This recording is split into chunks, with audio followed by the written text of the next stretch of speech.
Always Jared Cook because Jared's head's always cut off.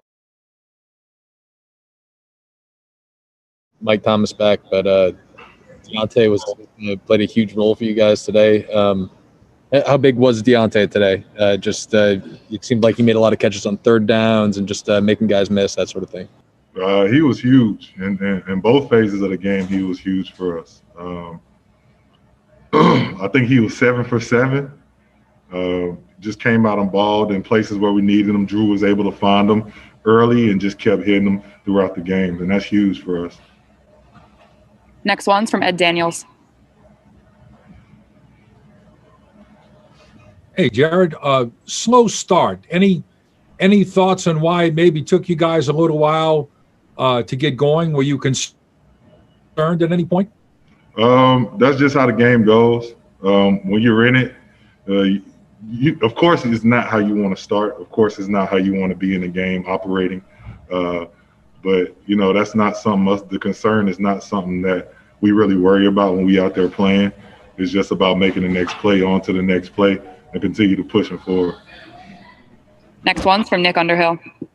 Jared, was there anything you guys did, your protections or anything to get Drew a little bit more time? It felt like there was a lot of pressure in the first half, and then the second half there's a little bit more time for the offense to operate. Well, we were worried about Khalil Mack and Robert Quinn the whole game. We knew that going into the game, what type of pass rushes they had, and we knew that Drew was going to need some extra time and extra help. So we kind of figured that going into the game. Not really much changes during the game. It's just we knew that going into the week, and that's how our game plan went. Next one's from Catherine Terrell.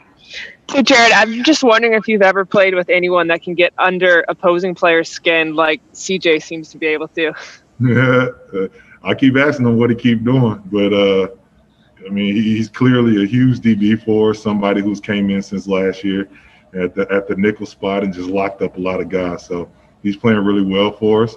I don't know what he says to opposing DBs to get under their skin, but I know I hate to play him. In all seriousness, do you guys feed off his energy at all? Because he seems like he's a guy that just has endless amounts of energy no matter what he's doing. Yeah, it's not only him, it's the whole defense as a whole. When we see our defense balling out there on the field, that fuels us. And those guys bring that juice, and that's huge for us. Whenever they make a big hit or a big stop, that motivates us offensively. Next one's from Amy Just. Yeah, Latavius did something similar earlier in the year where he was blocking and then bailed Drew out and scored a touchdown. I guess how big is that for y'all when you have a guy like that who recognizes things and how they develop and end up making big plays after? Yeah, that's a huge part of the game. When the defense is soft, when you're able to find holes in the zone and get checkdowns and for a back or somebody to get north and create extra yards, that's huge for us. So for Drew to be able to extend plays, scramble, and find Latavius for that touchdown is huge. We're all set. Thanks, Jared. All right, cool.